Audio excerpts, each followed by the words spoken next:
So how can you empower yourself if you are giving birth and you're in the labor and delivery unit of the hospital? One of the things you can do is to make sure that you communicate with your medical team, your birth plan. It's your birth plan and you have a right to give birth the way that you want. What does that include? That may include, do you want pain medication? Do you want an epidural? Do you want to have an induction of your labor? Do you want them to give you Pitocin, which is the medicine that helps get the labor moving faster? These are things that you may want or you may not want. And even though the hospital may want you to have these things, it's your decision. Remember, it's your body and your right. Don't let them rush you into changing your birth plan because it's not convenient for them or it's going past business hours and they want to be able to deliver your baby and not have to stay up all night. Don't let them rush you. Make sure that you are very firm in the way that you want to have your baby delivered. Now, you have to be flexible and you have to be reasonable. If there are life-threatening conditions or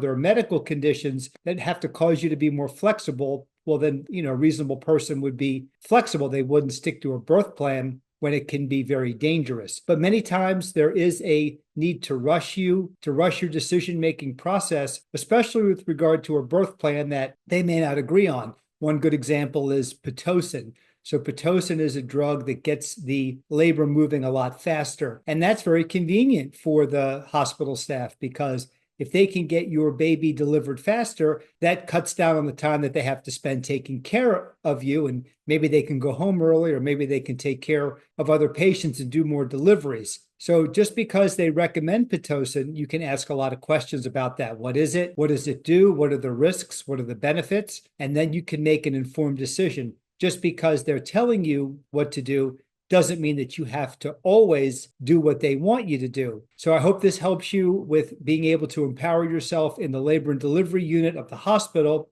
Please hit that subscribe and hit that like button so that you can take advantage of all of my videos. Please also go to my website at frankspectorlaw.com. On that website, I have lots of great information about medical malpractice and birth injury, and I'm always updating that website, so come by and check it out often.